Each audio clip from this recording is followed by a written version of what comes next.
Hi Leute, ihr schaut Mo von VR, ich bin Motensen. Das sind Keith, Benny und Piranha und wir haben gerade Dungeons of Eternity gespielt, ja. Wir sind gerade bei das zu entdecken. Ist heute am 5.10.2023 für die Quest entschieden. Leider erstmal nur für die Quest und ist fantastisch.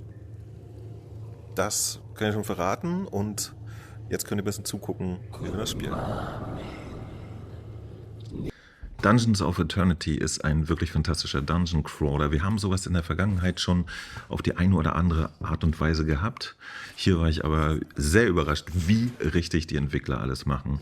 Man kann es zu dritt im Koop spielen und das würde ich auch auf jeden Fall empfehlen. Das macht nicht nur wahnsinnig viel mehr Spaß, sondern bietet auch Möglichkeiten, einfach weiterzukommen, da man sich dann gegenseitig wiederbeleben kann, wenn einmal ein Malheur mit den zahlreichen Gegnern passiert ist.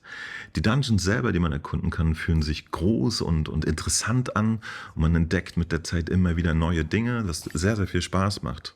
Das Ganze ist für Quest 2 Verhältnisse grafisch eigentlich recht opulent. Zumindest nutzt es die Möglichkeiten dieser Hardware wirklich technisch gut aus. Ich persönlich mag auch den Stil, der da gefahren wird. Ja, der wirkt sehr homogen und durchdacht und erzeugt eine wirklich schöne Dungeon-Crawler-Atmosphäre. Also für alle Fans solcher Fantasy-Themen ist hier richtig was abzuholen.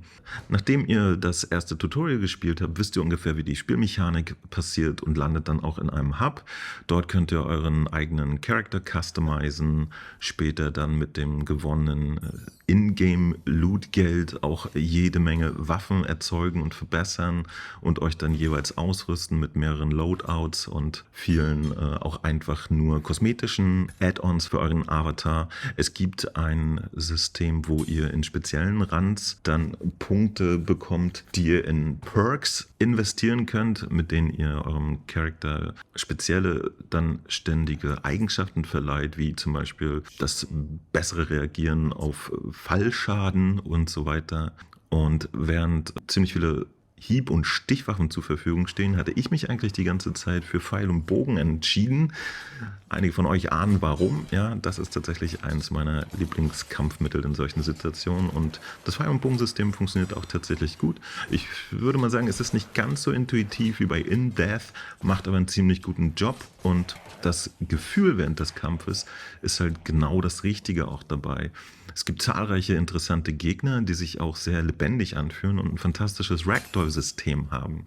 Ja, wenn ihr da mit den Schwertern und Äxten draufhaut, dann werden die entsprechend zur Seite gestoßen. Ihr könnt sogar Gliedmaßen abtrennen und das macht besonders viel Spaß, finde ich, wenn man einfach von 10 Meter Entfernung einen richtig platzierten Pfeil auf einen Skelettgegner richtet und dessen knöcherner Schädel dann einfach wegfliegt. Das ist eine großartige Geschichte und fühlt sich wirklich toll an. Es macht einen irrsinnigen Spaß, die weiträumigen Dungeons dann zu durchsuchen und nach Loot zu dingen. Das funktioniert fantastisch.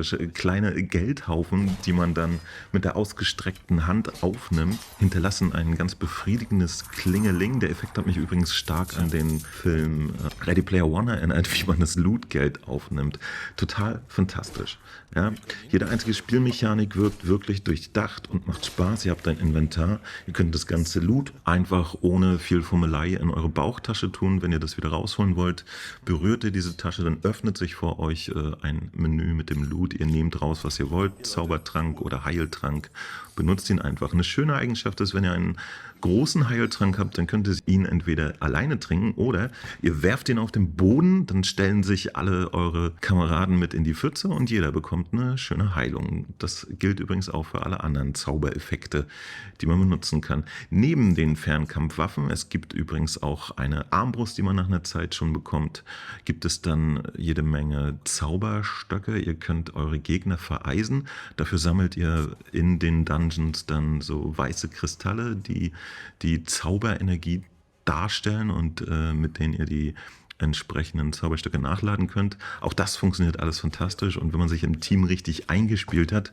dann bringt das einen irrsinnigen Spaß. Ich habe mich dabei ertappt, wie ich mich erwischt habe, sowas in High-End-Grafik mal erleben zu wollen, aber tatsächlich macht es, so wie es gerade ist, auf der Quest einfach einen Riesenspaß, sodass man sich halt auf den nächsten Run freut und immer wieder mal da ein Stündchen drin verbringen kann, sich aufleveln, eine spaßige Zeit mit Kollegen zusammen haben. Alles richtig gemacht, würde ich sagen. Dungeon of Eternity, wirklich eine krasse Empfehlung. Muss man erlebt haben. Ich hoffe, das wird auch noch auf andere Plattformen umgesetzt und bleibt jetzt nicht Quest-exklusiv, denn das sollte sich wirklich jeder mit jeder VR-Brille mal angeguckt haben. Man merkt quasi hinter jedem Pixel das Know-how der Entwickler und sowas macht Spaß. Ein wirklich, wirklich komplett rundes Spiel.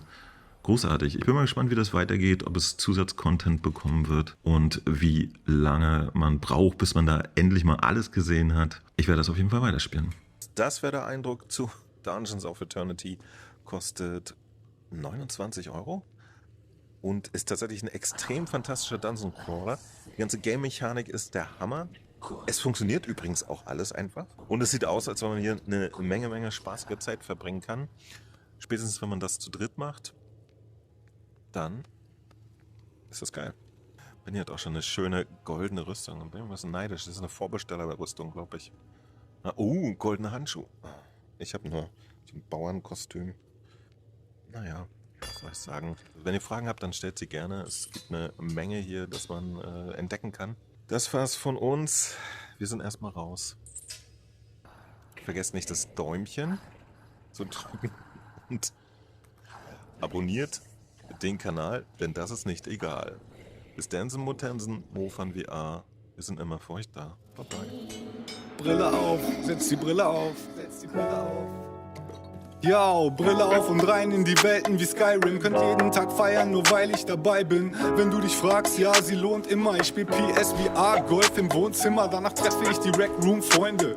VR-Multiplayer ist echt gut, Leute. Move und Aim sind geladen und bereit. Die neue Firewall-Saison, sie startet nebenbei. Danach wird's erst richtig hart mit Spark.